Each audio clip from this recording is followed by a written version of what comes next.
It is a fact that 8 Namibian cheetahs, including 3 males and 5 females, that were relocated to India would need a long time to accept India as their new home.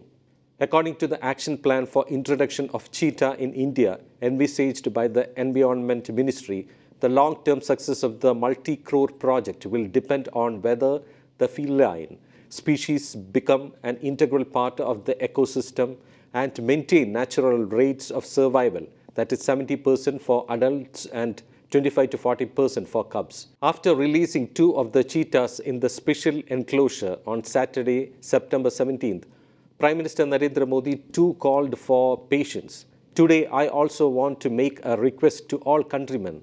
We will have to show patience and wait for a few months to see the cheetahs released in the Kaumudy National Park.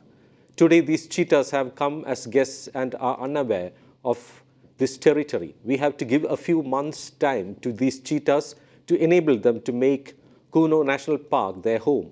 India is trying its best to settle these cheetahs following international guidelines. We must not allow our efforts to fail, he said.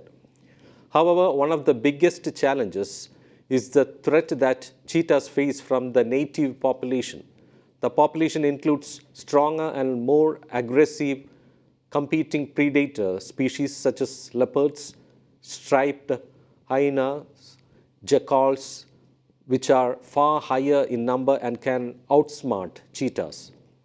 While cheetahs are normally known to avoid conflicts and use their lightning speed to protect themselves from other ferocious animals, they could be at a disadvantage in a foreign land. Amid conflicts for territory and prey, their cubs may face direct threat from other predators. This is the reason why most of the cheetahs in African landscapes are found to be roaming outside of the protected reserves, away from stronger predators. The survival of the fittest would also depend on their capabilities to hunt wild prey, the most critical for survival. While Kaumudy National Park has a significant prey base, it remains to be seen if the animals are able to prey on others on their own. This is why the animals have been kept in fenced enclosures of around 6 square kilometers with several compartments for at least a month to allow them some time to adapt and facilitate monitoring of the cheetahs by authorities. In order to ensure they get accustomed to hunting Indian prey species before their release into the wild, the park authorities plan to make natural prey available within the enclosure.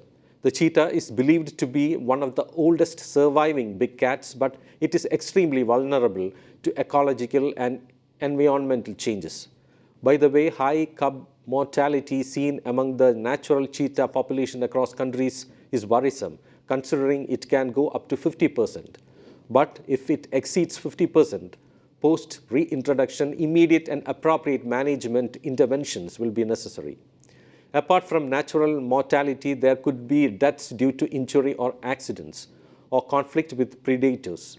Once the animals are released into the wild, they will be constantly monitored through radio telemetry.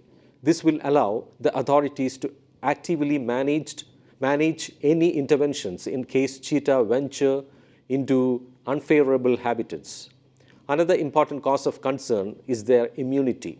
Since they come from a distant continent with a different environment, they may not have the innate immunity that the native population of predators have in case of any infection. With climate change, loss of habitats, altering the way pathogens exist, risk of catching diseases is bound to increase.